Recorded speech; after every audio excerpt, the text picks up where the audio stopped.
हरिः ॐ वन्दे देव उमां पतेशुर्गुरुं वन्दे जगत्कारणं वन्दे पन्नकभूषणं मृगद्रहं वन्दे पशूनां पते वन्दे सूर्यशाङ्कवन्दिनयनं वन्दे मुकुन्दं प्रियान् वन्दे भक्तजनार्तिशयं वन्दे शिवं शङ्करः भृशङ्कर भगवान् की जय। सोमवती अमावस कथा। सोमवती अमावस को पीपल की जड़ में नारायण का पूजन किया जाता है और व्रत का संकल्प करके पीपल की जड़ में लक्ष्मी नारायण की स्थापना करके तथा जल चढ़ाकर पीपल की जड़ में सूत को लपेटकर भगवान का ध्यान करके पत्र और पुष्प फल मिष्टान वस्त्र तथा चंदन आदि अर्पण करके फिर हाथ जोड़कर प्रेम पूर्वक प्रार्थना करके आरती करें और पीपल की 108 प्रदक्षिणा करके ऐसा करने से भगवान पुत्र पौत्र धन धान्य तथा सभी मनोवांछित फल व्रती को प्रदान करते हैं। सोमवती अमावस व्रत कथा शुरू।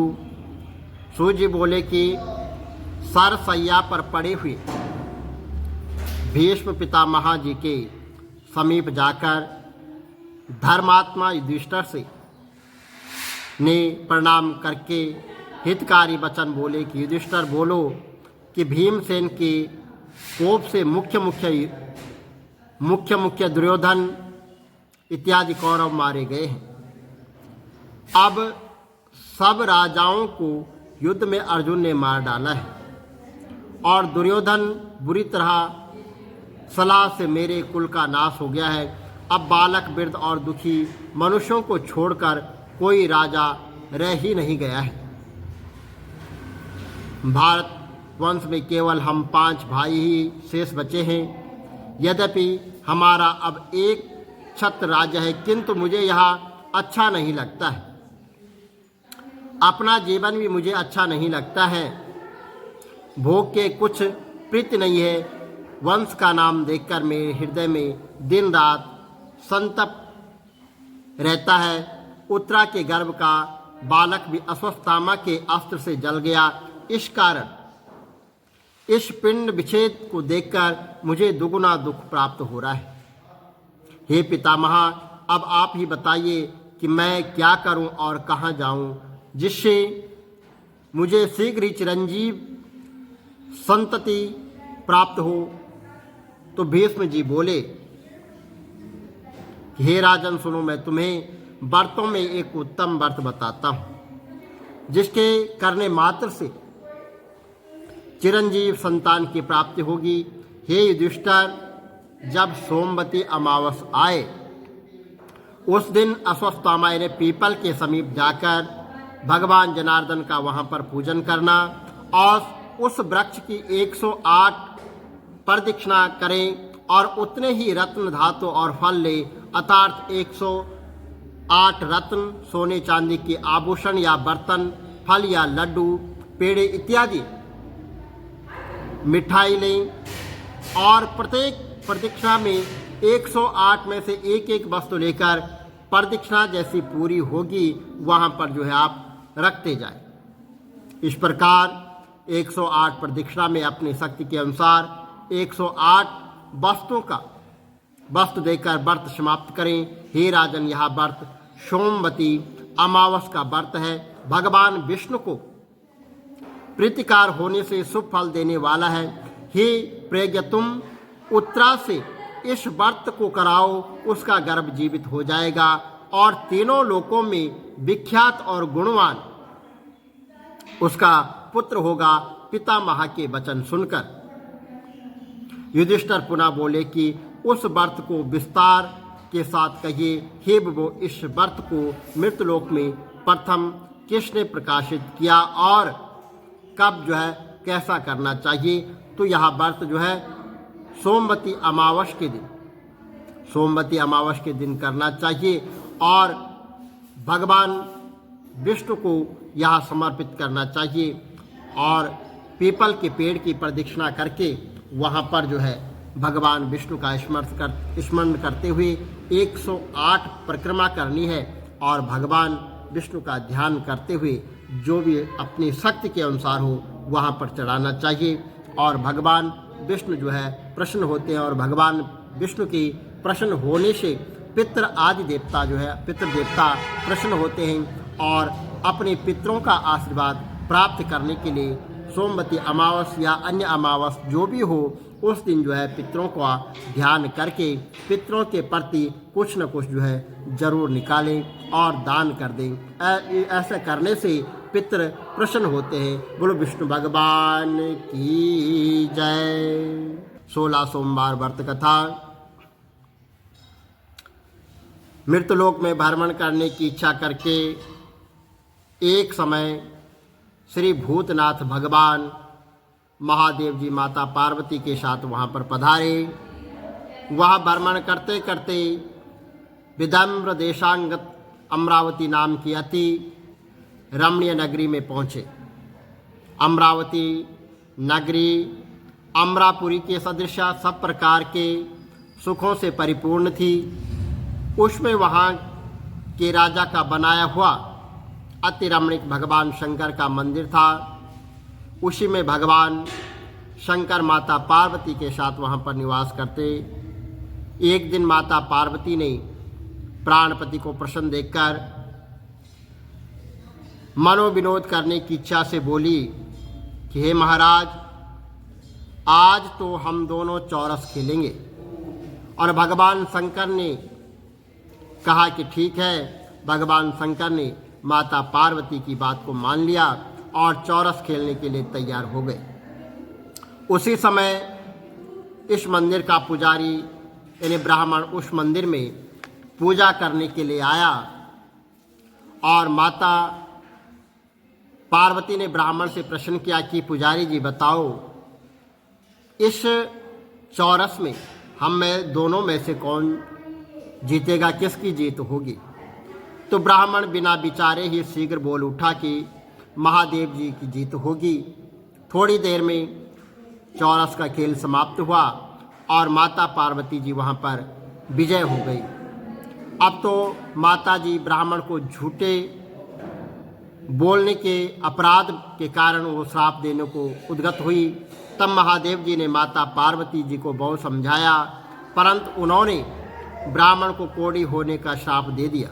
कुछ समय पार्वती जी के शापवश से पुजारी के शरीर में कोढ़ पैदा हो गया। इस कारण पुजारी अनेक प्रकार के दुखी रहने लग गया, दुख से दुखी रहने लग गया। इस तरह के कष्ट भोगते हुए जब बहुत दिन बीत गए तो देवलोक की अप्सराएं भगवान शंकर की पूजा करने उसी मंदिर में पधारी और पुजारी को कोढ़ के कष्ट में देखकर वे बड़े दया भाव और भक्ति भाव से उनसे रोगी होने का कारण पूछने लगी। तो पुजारी ने निसंकोच सब बातें उनसे कह दी। वह अप्सराएं बोली कि हे पुजारी, अब तुम अधिक दिन तक दुखी नहीं रहोगे। भगवान शंकर तुम्हारे सभी कष्ट को दूर कर देंगे। तुम व्रतों में श्रेष्ठ 16 सोमवार का व्रत भक्ति भाव से किया करो। पुजारी जी अप्सरों से हाथ जोड़कर विनम्र भाव से 16 सोमवार व्रत की विधि पूछने लग गए। और अप्सराएं बोली कि जिस दिन सोमवार हो उस दिन भक्ति के साथ व्रत करें और स्वच्छ वस्त्र पहनकर आधे सेर गेहूं का आटा लें, उसके 3 अंग बनाएं, घी गुड़ दीप नैवेद्य पूंगी फल बेलपत्र जनेऊ चंदन चावल पुष्प के द्वारा प्रदोष काल में भगवान शंकर का विधि से पूजन करें। तत्पश्चात अंगाओं में से एक भगवान शंकर को अर्पण कर बाकी 2 भगवान शंकर को का जो प्रसाद है समझकर उपस्थित जन जो वहाँ पर लोग इकट्ठे हो रखे हैं उनमें बांट दें और आप भी प्रसाद को ग्रहण करें। इस विधि से 16 सोमवार व्रत करें। तत्पश्चात 17वें सोमवार के दिन 1.25 सेर पवित्र गेहूं के आटे की बाटी बनवाएं। तदनुसार घी और गुड़ मिलाकर चूरमा बनाएं और भगवान शंकर को भोग लगाकर उपस्थित भक्तों में बांटकर पीछे अपने आप सकुटुंब सहित इन्हें सब परिवार सहित प्रसाद को लें और भगवान की कृपा से तुम्हारे सभी मनोरथ जो है पूर्ण हो जाएंगे। ऐसा कहकर अप्सराएं स्वर्ग को चली गई। ब्राह्मण ने यथाविधि 16 सोमवार व्रत किया तथा भगवान शंकर की कृपा से वह रोग मुक्त होकर आनंद से रहने लगा। कुछ दिन बाद जब भगवान शंकर और माता पार्वती उस मंदिर में पधारे तब ब्राह्मण को निरोगा देख माता पार्वती जी ने ब्राह्मण से रोग मुक्त होने का कारण पूछा। तो ब्राह्मण ने 16 सोमवार व्रत कथा की सब बातें कहकर और उनको सुनाई। तब पार्वती जी ने अति प्रसन्न हो मन ही मन ब्राह्मण से इस व्रत की विधि पूछकर व्रत करने को तैयार हुई। व्रत करने के बाद उसकी सभी मनोकामना पूर्ण हुई। तब उनके रूठे हुए पुत्र स्वामी कार्तिकेय यानी माता पार्वती के रूठे हुए पुत्र स्वामी कार्तिकेय स्वयं माता के आज्ञाकारी हुए।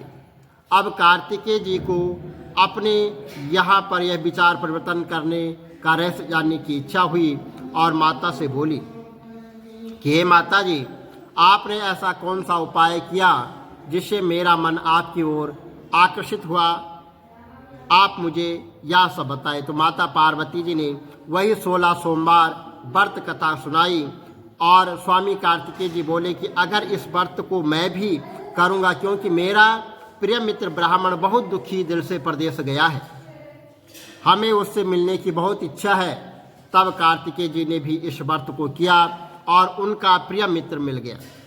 मित्र के इस अश्विक मिलन का भेद कार्तिकेय जी से पूछा तो वे बोले कि हे मित्र, हमने तुम्हारे मिलने की इच्छा से 16 सोमवार का व्रत किया, अब तो ब्राह्मण मित्र को भी अपने विवाह की बड़ी इच्छा हुई और कार्तिकेय जी से व्रत की विधि पूछी तथा यथाविधि व्रत किया। व्रत के प्रभाव से जब वह किसी कार्यवश विदेश गया तो वहाँ के राजा की लड़की का स्वयंवर हो रहा था। राजा ने प्रण किया था कि जिस राजकुमार के गले में सब प्रकार से श्रृंगृत हाथनी माला डालेगी, मैं उसी के साथ अपनी प्यारी पुत्री का विवाह कर दूंगा। भगवान शंकर की कृपा से ब्राह्मण भी स्वयंवर देखने की इच्छा से राजसभा में एक ओर बैठ गया और नियत समय पर हाथनी आए और उसने जयमाला उस ब्राह्मण के गले में डाल दी। राजा की प्रतिज्ञा के अनुसार बड़ी धूमधाम से कन्या का विवाह उस ब्राह्मण के साथ कर दिया गया और ब्राह्मण को बहुत सा धन और सम्मान देकर उन्होंने संतुष्ट किया। ब्राह्मण सुंदर राजकन्या पाकर सुख से जीवन व्यतीत करने लगा।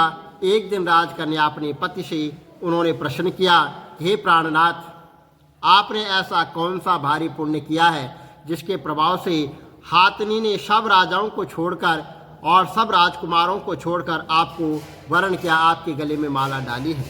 तो ब्राह्मण बोला कि हे प्राण प्रिय, मैंने मित्र कार्तिकेय के कथन अनुसार 16 सोमवार का व्रत किया है जिसके प्रभाव से मुझे तुम जैसी रूपवान पत्नी प्राप्त हुई है। व्रत की महिमा को सुनकर राजकन्या को बड़ा आश्चर्य हुआ और वह भी पुत्र की कामना करके व्रत करने को तैयार हुई। भगवान शंकर की दया से उसके गर्भ से एक अति सुंदर धर्मात्मा और विद्वान पुत्र उत्पन्न हुआ। माता पिता दोनों उस देव पुत्र को पाकर अति प्रसन्न हुए और उसका लालन पालन अच्छी प्रकार से करने लगे।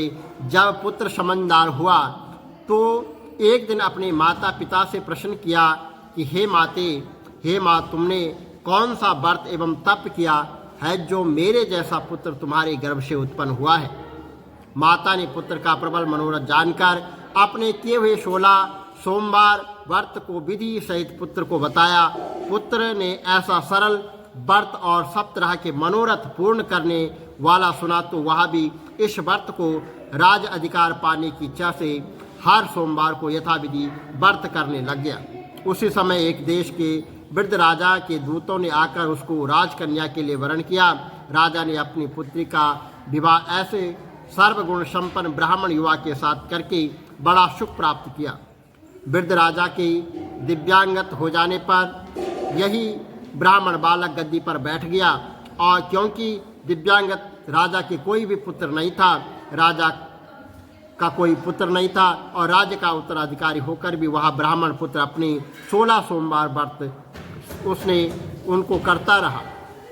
जब 17वां सोमवार आया तो विप्र पुत्र अपनी प्रियतमा से पूजन सामग्री लेकर भगवान शंकर के लिए शिवालय में चलने के लिए कहा, तो परंतु प्रियतमा ने उसकी आज्ञा की परवाह न की और दास दासियों द्वारा सब सामग्री शिवालय भिजवा दी और अपने आप नहीं गई।